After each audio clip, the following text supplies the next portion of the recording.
Examinais as escrituras sagradas, porque julgais ter nela a vida eterna, porque são essas mesmas escrituras que testificam a respeito de mim. E nessa manhã eu quero ler a palavra de Deus em Abacuque capítulo 2. Eu tenho falado sobre isso na igreja, no ministério Reviver Efraim, que todo crente, todo cristão, ele tem na vida dele uma torre chamada torre de vigia. É uma torre de vigia, um lugar que ele se posiciona, e que ele se posiciona diante de Deus para poder interceder pela sua cidade, pelo seu bairro, pela sua família, pelo seu casamento, pela sua cidade, pela sua nação. Nós brasileiros temos uma torre de vigia, que temos que estar nessa posição para poder interceder pelas nações que sofrem também. Eu não posso pensar só no meu país. Não, meu país está em paz, então está tudo bem. Existe, meu amigo, aquele ditado que diz assim, que o que o olho não vê, o coração não sente. E isso é uma verdade. Existem muitas coisas ruins acontecendo em outros países que o nosso coração não sente, porque os nossos olhos não estão vendo. Nós não estamos conseguindo ver, então por isso nós não sentimos a necessidade da intercessão, de estar nessa torre de vigia. E aqui em Abacuque, capítulo de número 2, diz assim: sobre a minha torre de vigia estarei, e sobre a fortaleza me apresentarei, e vigiarei para ver o que fala comigo, e o que eu responderei a essa queixa. Então o Senhor me respondeu: escreve a visão e torna bem legível sobre tábuas, para que aquele que passar correndo a possa ver. Porque a visão é ainda para o tempo determinado, e até o fim ela falará e não mentirá. Se tardar, espera-o, porque certamente virá e não tardará. E eis que a sua alma se incha e não é reta nele, mas o justo, ele viverá da fé. Olha, amados, essa palavra Deus tem assentado dentro do meu coração durante essa semana, e eu tenho exortado a igreja para que a igreja se posicione numa torre de vigia. Pastor, o que é isso, uma torre de vigia? Eu estava estudando um pouco a respeito desse assunto. A torre de vigia é o lugar onde se posiciona o atalaia. O atalaia é o avisador, aquele que avisa o mal, aquele que consegue enxergar primeiro aquilo que muitos não estão enxergando, aquilo que aqui você consegue ouvir, aquilo que muitos não estão ouvindo.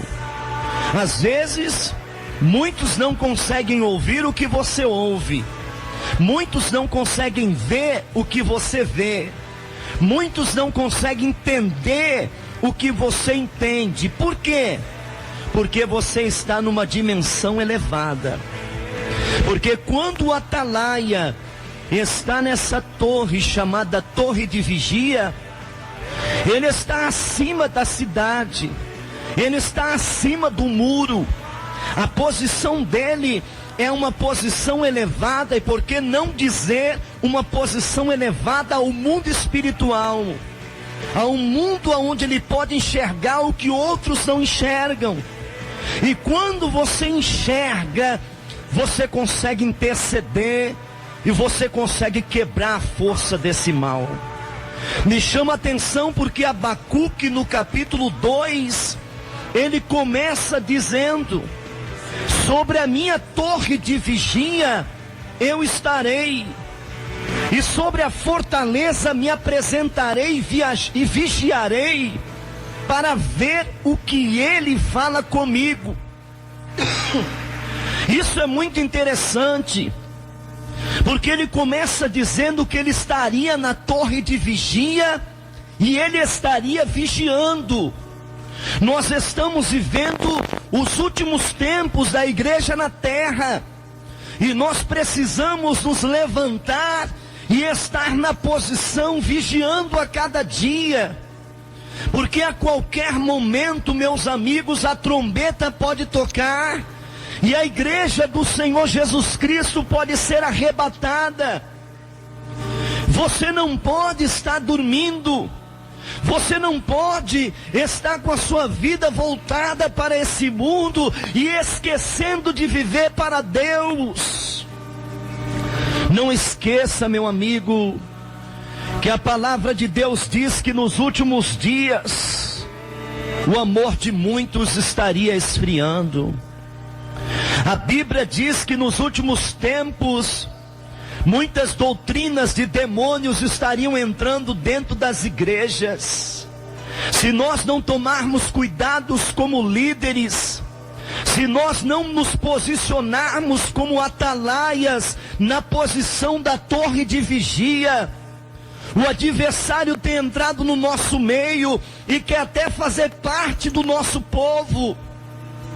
Eu posso me lembrar nessa manhã, quando Josué está em batalha, guerreando, e a Bíblia diz que as nações começam a temer a liderança de Josué debaixo da unção de Deus, e de repente se une alguns homens.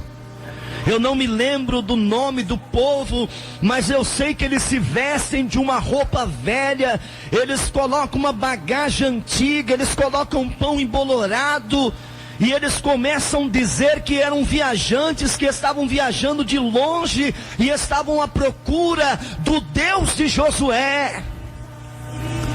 E Josué não consegue ter discernimento que aquele povo era um povo estranho, era um povo inimigo. E Josué faz aliança com aquele povo.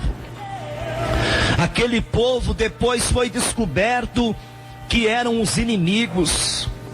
Eram os inimigos que estavam fingindo que eram viajantes, que eram seguidores da palavra do Deus de Israel, mas não eram, eram inimigos, eram adversários, vestido de mentira, vestido de engano. E nós temos que ter discernimento e estarmos na torre de vigia, para que o adversário não possa nos enganar.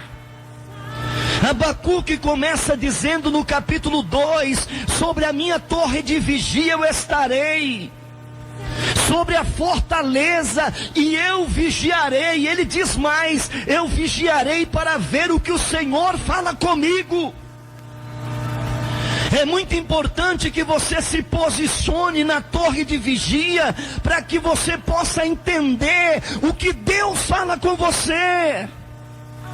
Existem pessoas que estão vivendo um momento de surdos, amados. Não consegue mais entender o que Deus fala.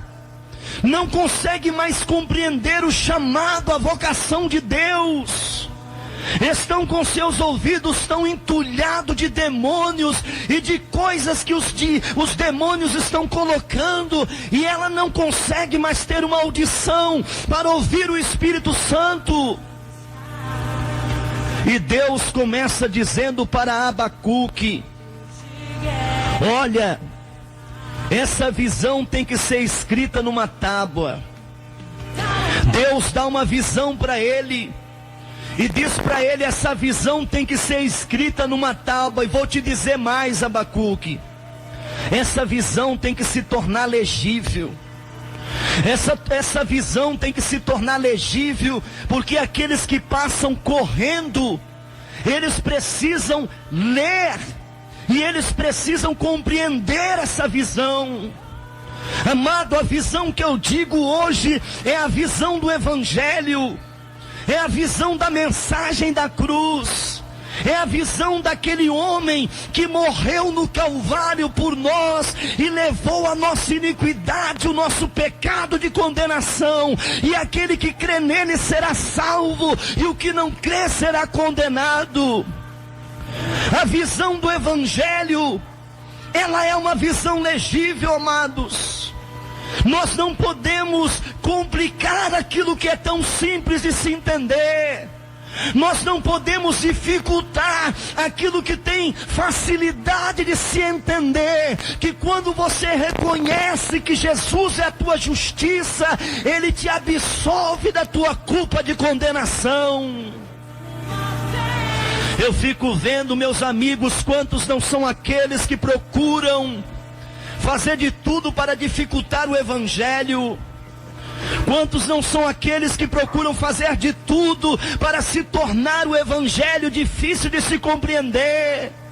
Quantos não estão atrás de descobrir o que é isso, o que é aquilo outro, e esquece de falar do sangue que nos purifica do pecado? Quantos não são aqueles que estão atrás disso, atrás daquilo, atrás do mistério da arca, atrás do mistério da arca de Noé, atrás do mistério da arca da aliança, e esquece do mistério que Paulo falou, o mistério da cruz, da pregação, que é loucura para muitos, é até escândalos para muitos. Mas o apóstolo diz que aquilo que é escândalo para judeus e gregos, para nós é o poder de Deus. É o poder que liberta o viciado, o traficante, o ladrão. É o poder de Deus que transforma a vida do ser humano, que perdoa o seu pecado e dá direito de vida eterna a Ele. Por isso que o nosso Deus diz para Abacuque: escreve a visão em tábuas e torna legível. Nós temos que tornar legível a visão do Evangelho. Se há um modo de tornar o Evangelho legível, é através das nossas vidas.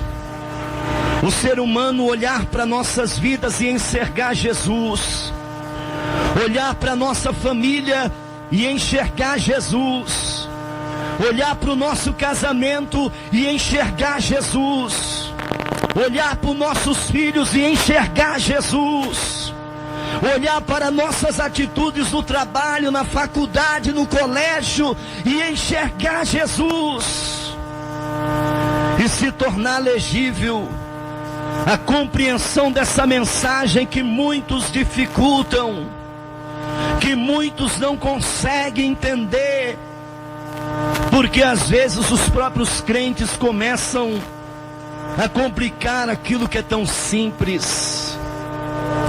Eu imagino quando João estava escrevendo sobre o amor de Deus, eu sempre falo isso e jamais vou me cansar de falar, que quando ele está escrevendo João 3,16, ele começa dizendo: porque Deus amou o mundo, porque Deus amou o mundo. E eu imagino que ele fica procurando o tamanho do amor de Deus. Ele deve olhar para os oceanos, ele deve olhar para o tamanho dos céus, da terra. Eu acho que ele olha para as belezas da natureza. Ele percebe que existe grandeza no céu, grandeza na terra, grandeza nas naturezas. Mas ele não consegue comparar o tamanho do amor de Deus. Então ele põe essa palavra: Deus amou o mundo de tal maneira. Ele demonstra que é incomparável o amor de Deus pela sua vida. Por isso, coloque